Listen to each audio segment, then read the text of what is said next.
हनुमान जयंती के मौके पर गौलीगुड़ा था ताड़बंद सिकंदराबाद निकाले जाने वाला जुलूस पुरअमन रहा। पुलिस ने 8,000 से जायद जवानों को जुलूस और उसके रास्तों पर तैनात किया था। ड्रोन कैमरों के जरिए भी जुलूस पर नजर रखी गई थी। सुबह से ही गौलीगुड़ा में यात्रियों की आमद का सिलसिला शुरू हो गया था। जुलूस के रास्तों पर जगह जगह और हर चौराहे पर जाफरानी परचम लगाए गए थे। कमिश्नर पुलिस सीवी आनंद ने बशीरबाग में कायम पुलिस सेंट्रल कमांड से जुलूस की निगरानी की। माह रमजान के पेश नज़र जुलूस के रास्तों पर वाक़ मसाजिद को खन्नातों से ढांक दिया गया था और वहां खुसूसी पिकेट्स कायम किए गए थे। रजागुंडा पुलिस कमिश्नर महेश भगवत ने भी बताया कि उनके कमिश्नरेट में जुलूस पुरअमन रहा। बाद मीडिया की इत्तलात में बताया गया कि जुलूस के दौरान चैलेंजेस नारे भी लगाए गए, लेकिन पुलिस ने किसी भी किस्म की शरंगेजी को रोकने की भरपूर कोशिश की। रियासती वज़ीर सिविल सप्लाईज जी कमलाकर ने फूड कॉर्पोरेशन ऑफ इंडिया के जनरल मैनेजर दीपक शर्मा पर जोर दिया कि वो धान के जखीरे के मामले में किसानों को हिरासा न करें, बल्कि फूड कॉर्पोरेशन ऑफ इंडिया के गोदामों में रैक्स वगैरह का इंतजाम करें ताकि धान को महफूज रख सके। रियासती वज़ीर कमलाकर ने बताया कि रियासत में हर माह 9 लाख मीट्रिक टन चावल इस्तेमाल होता है। सिविल सप्लाईज कॉर्पोरेशन के जनरल मैनेजर राजीव रेड्डी और दूसरे भी इस सिलसिले में मुनक़दा जायजा इजलास में मौजूद थे। छत्तीसगढ़ నుంచి కొనుక్కున్న రైస్ వడ్లు తెలంగాణకు వెళ్ళి ఆంధ్రాకి వెళ్ళింది. ఆంధ్రలో పవర్ కట్ అయింది, మన రిటర్న్ వస్తుంది పంపించేసినాం. దాచపల్లి కాడ చాలా చోట్ల return పంపించేసినాం.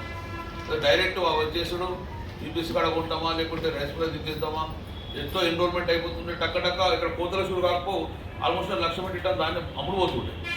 So we arrested right. మీరు చెప్పాలి, దృష్టిగా వస్తుంది చెప్పండి రైట్. సో అలాగా మనం కొనసాగించుకునే ఎందుకంటే మన తెలంగాణ రైతాంగానికి మనం ఆదుకోవాలి, వేరే రైస్ ఇంపోర్ట్ కావద్దని చెప్పేసి. సో మీరు కూడా అన్ని సమాయత్తం ఉండాలనుకుంటున్నాం. సో గన్నీ బ్యాగ్ ఇష్యూలలో సార్ మనం ఎంతవరకు పండించింది మన ప్రొక్యూర్మెంట్ సెంటర్లో అమ్ముకోకూడదు. దాంతో మన గన్నీ బ్యాగ్ లూజ్ అయిపోతాయి, మన అడ్వాన్స్ డబ్బులన్నీ వెళ్ళిపోతాయి. నెక్స్ట్ మన కోతలు ఖర్చు తెలంగాణ రైతుకు బిక్కం వచ్చి తీసుకునే పరిస్థితి. కాబట్టి వేరే రాష్ట్రాలకు వెళ్ళి ఒక గింజ కూడా మన కొనుగోలు కేంద్రాలు రాకూడదు. We have to take the serious action. చాలా నేను ఆల్రెడీ ప్రకాశం క్లియర్ ఇన్స్ట్రక్షన్ నేనే చాలా ప్రొవోక్ చేసిన సార్, కేసు పెట్టాను, రిపీట్ యాక్టివిటీ జైలు పంపని చెప్పాను. మనని డబ్బులు పోతామని చెక్ పోస్ట్ రైట్. ఎన్ని కేసెస్ ట్రాన్స్పోర్ట్ అయినాయి వేరే కాడ నుంచి, ఎన్ని బండ్లు ఎక్కడి నుంచి వచ్చినాయి, ఎవరి ద్వారా, మూలాలు మొత్తం తీయాలండి. అది police officer right, army officer, who is behind this camp అది చూసుకోండి. మనం రోజు పీడిఎస్ మేము పట్టుకుంటామంటే మన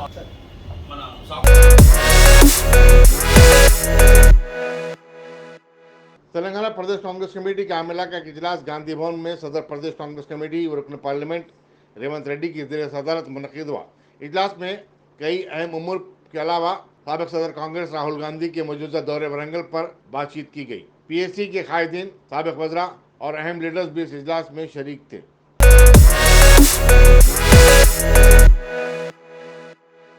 रियासती वज़ीर तालीम सबिता इंद्रा रेड्डी ने बालापुर में अंजन्या स्वामी मंदिर में हाजिरी दी और हनुमान जयंती के मौके पर अवाम को मुबारकबाद दी।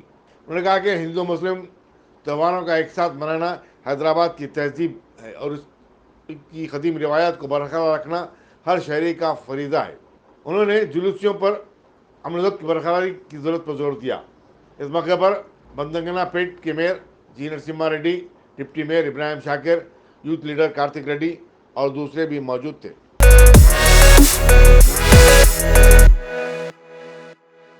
खम्मम में बीजेपी से मुल्का ट्रेड यूनियन तंजीम भारतीय किसान संघ के सदर साई गणेश ने खम्मम टाउन पुलिस स्टेशन के रूबरू जहरीली शय पी कर खुदकशी कर ली। उन्होंने वज़ीर ट्रांसपोर्ट अजय कुमार, मुकामी टीआरएस कायदीन और सर्कल इंस्पेक्टर पर मुसलसल हिरासा करने का इल्ज़ाम आयद किया। उन्हें शदीद नाजुक हालत में हैदराबाद के यशोदा हॉस्पिटल को रवाना किया गया, जहां वो जख्मों से जान बना हो सके। इस्लामाबाद के बीजेपी रुकन पार्लियामेंट धर्मापुरी अरविंद और साबिक़ एमएलसी एन रामचंद्र राव ने साई गणेश की मौत की तहकीकात और उसके लिए जिम्मेदार अफराद के खिलाफ कार्रवाई का मुतालबा किया।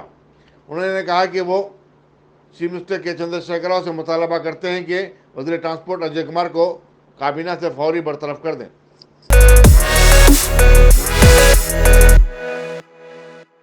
सनती इलाके काटेधन में पेपर बनाने वाली कंपनी में जुमे की रात आग लग गई। मकामी लोगों ने आग के शोले निकलते हुए देखकर फायर ब्रिगेड को इत्तला दी। 2 फायर इंजनों ने बड़ी जद्दोजहद के बाद आग पर काबू पाया। शॉर्ट सर्किट की वजह से आग लगने का शुबा जाहिर किया जा रहा है। नुकसान का अंदाजा भी नहीं किया गया। पुलिस मैलारदेपल्ली ने एक मुकदमा दर्ज करते हुए तहकीकात का आगाज कर दिया है।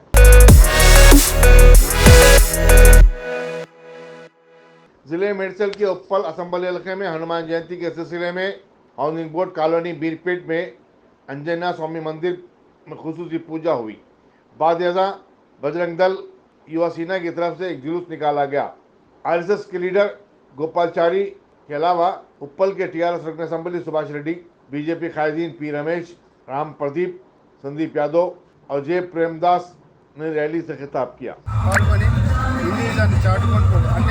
పార్టీ వాళ్ళు కూడా పార్టీ నాయకులు కూడా ఇక్కడికి వచ్చి ఈ యొక్క జయంతి ఉత్సవాలను విజయోత్సవంగా సాగిస్తున్నందుకు ఇక్కడ వచ్చిన భక్తులకు యూత్ కూడా ప్రత్యేక ధన్యవాదాలు।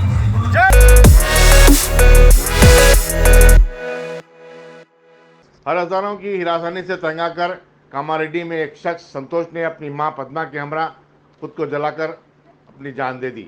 ये दिलखराश वाकया 11 अप्रैल को पेश आया। ये दोनों एक लॉज में मुकीम थे। लॉज के मालिक ने कमरे में से आग के शोले निकलते हुए देखने के बाद पुलिस और फायर ब्रिगेड को इत्तला दी। पुलिस को एक ऑडियो और वीडियो क्लिप भी मिला है, जिसमें पद्मा ने बताया कि उसके बेटे संतोष को खरीदार मुसलसिल हिरासत कर रहे थे। उसने बताया कि इनमें ज़्यादातर का ताल्लुक हुक्मरान टीआरएस पार्टी से है। डिप्टी सुप्रीटेंडेंट पुलिस सोमनाथ ने बताया कि इस मामले की पूरी तहकीकात की जा रही है और खातियों को गिरफ्तार किया जाएगा।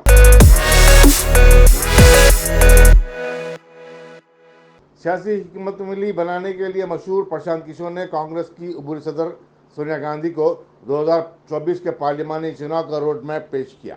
कांग्रेस के जनरल सेक्रेटरी वेणुगोपाल ने बताया कि प्रशांत किशोर की टीम ने मुख्तलिफ इलाकों का दौरा करते हुए और सर्वे के जरिए ये तमाम मालूमात जमा की और सदर कांग्रेस के हवाले किया। प्रशांत किशोर ने कहा कि कांग्रेस को 543 कम जमला 400 सीटों पर जमकर काम करना चाहिए और उसे हासिल करने के लिए अपना मकसद बनाना होगा। प्रशांत किशोर समझा जाता है कि बहुत जल्द कांग्रेस में शामिल होंगे। कांग्रेस की सदर सोनिया गांधी ने पार्टी के सीनियर कायदीन के साथ एक इजलास भी मुनक़िद किया, जो तकरीबन 2 घंटे तक जारी रहा।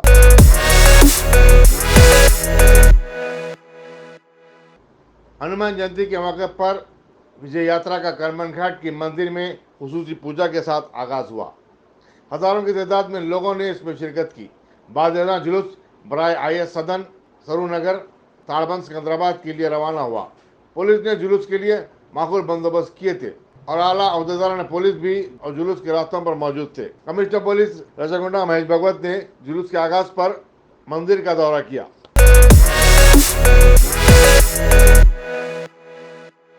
अलवाल के पादरियों की तंजीम की तरफ से तिरमलगिरी था ITI ग्राउंड तक एक दौड़ का एहतमाम किया गया। टीआरएस पार्टी मलकाजगिरी पार्लिमानी इलाके के इंचार्ज M राजशेखर रेड्डी ने हरी झंडी दिखाई।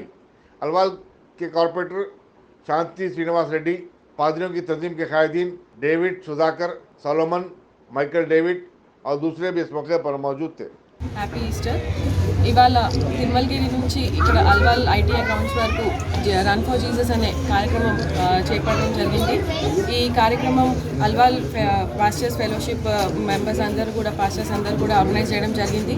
దీంట్లో భాగంగా అందరూ పాల్గొనడం జరిగింది। ఈ రన్లో ఇది ప్రజల కోసం, అంటే ప్రజలందరూ కూడా శాంతులతో ఉండాలనే ఉద్దేశంతో మీరు ఆర్గనైజ్ చేయడం జరిగింది। రేపు ఈస్టర్ ఉంది, దాన్ని సెలబ్రేట్ చేసుకోవాలని అందరూ కూడా కోరుకుంటున్నాను। అందరికీ కూడా హ్యాపీ ఈస్టర్। మన మల్కాజ్గిరి ఎమ్మెల్యే గారు మైనంపల్లి హనుమంతరావు గారు రావాల్సి ఉంటే వారు కొంచెం ఆరోగ్యం బాగాలేక బ్యాక్ పెయిన్ ఉండి రాలేకపోయారు। వారు ప్రత్యేకంగా వీరందరికీ కూడా విషెస్ చెప్పడం జరిగింది।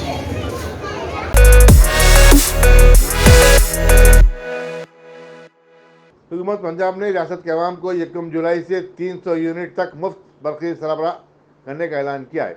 चीफ मिनिस्टर भगवंत सिंह मान ने अपनी हुकूमत के 30 दिन मुकम्मल होने पर यह बात बताई।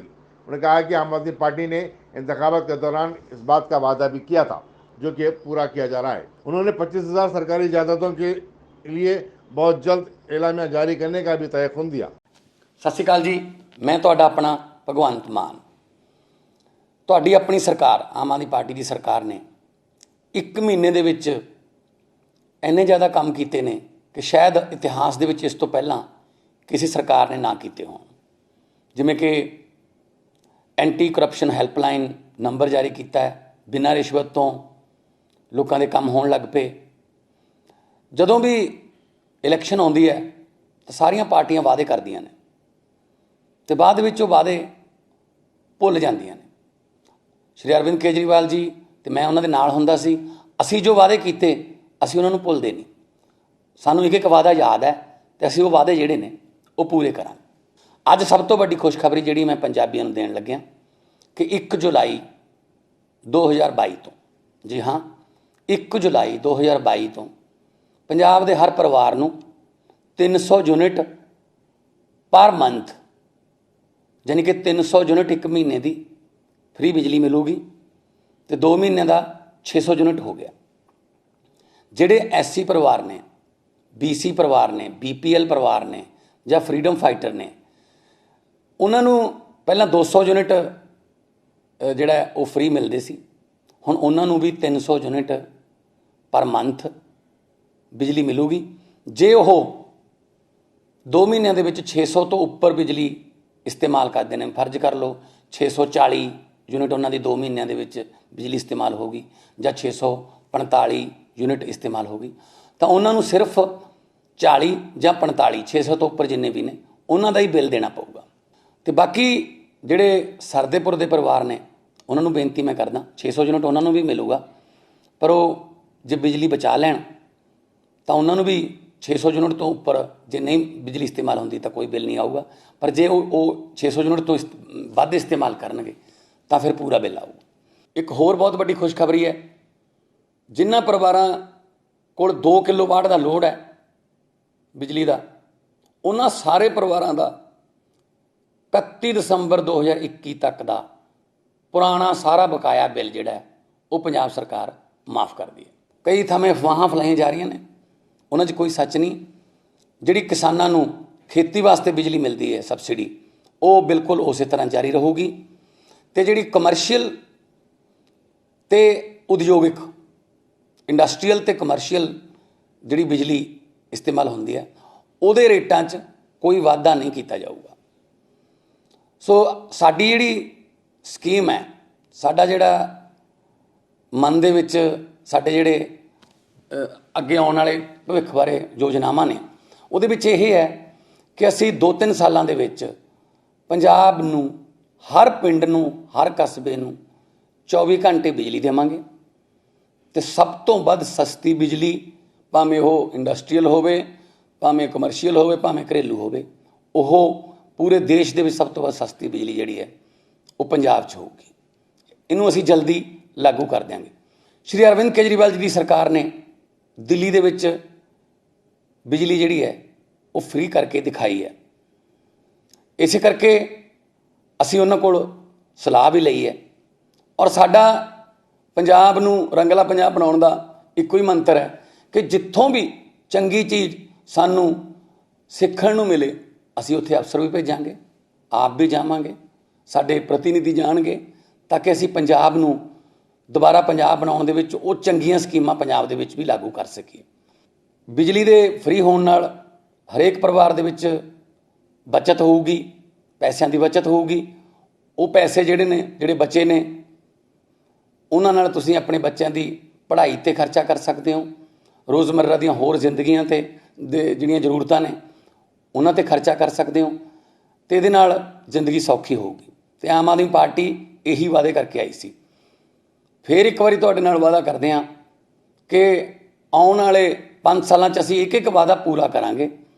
ਅਸੀਂ ਪਹਿਲਾਂ ਵਾਲਿਆਂ ਵਾਂਗੂ ਆਪਣੀਆਂ ਘਰ ਨਹੀਂ ਭਰਦੇ, ਆਪਣੀਆਂ ਜੇਬਾਂ ਨਹੀਂ ਭਰਦੇ। ਅਸੀਂ ਪੈਸਾ ਬਚਾ ਕੇ ਲੋਕਾਂ ਦੀਆਂ ਜੇਬਾਂ 'ਚ ਪਾਉਣਾ, ਜੋ ਕਿ ਅਸੀਂ ਵਾਅਦਾ ਕੀਤਾ ਸੀ। ਸੋ ਮੈਂ ਇੱਕ ਵਾਰੀ ਫਿਰ ਇਹ ਦੱਸਣਾ ਚਾਹੁੰਦਾ, 1 ਜੁਲਾਈ ਤੋਂ 300 ਯੂਨਿਟ ਬਿਜਲੀ ਪਰ ਮੰਥ ਉਹ ਜਿਹੜੀ ਹੈ ਮੁਫਤ ਮਿਲੂਗੀ ਅਤੇ 600 ਯੂਨਿਟ 2 ਮਹੀਨਿਆਂ ਦਾ ਹੋਊਗਾ ਅਤੇ ਬਾਕੀ ਸਾਰੀ ਜਿਹੜੀ ਇਹਦਾ ਵਿਸਥਾਰ ਹੈ ਉਹ ਆਉਣ ਵਾਲੇ ਦਿਨਾਂ 'ਚ ਤੁਹਾਨੂੰ ਮਿਲ ਜੂਗਾ।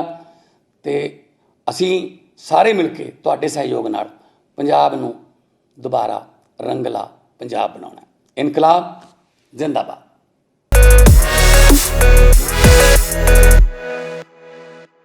हिंदुस्तान में गुज़श्ता 24 घंटे के दौरान कोरोना वायरस के 975 केसेस रिपोर्ट हुए हैं, जबकि इसी मुद्दत में इस विभाग से 4 नई अमवात की तौसीक हुई है। मरकजी वजारत सेहत ने बताया कि शुमाली हिंदुस्तान के इलाकों में कोविड-19 के केसेस में किसी कदर इजाफा हुआ है। टीके अंदाजी की बात की जाए तो अब तक 186 करोड़ 86 लाख डोजेस दिए जा चुके हैं। 20 करोड़ 60 लाख कोविड-19 के डोजेस दस्तयाब हैं।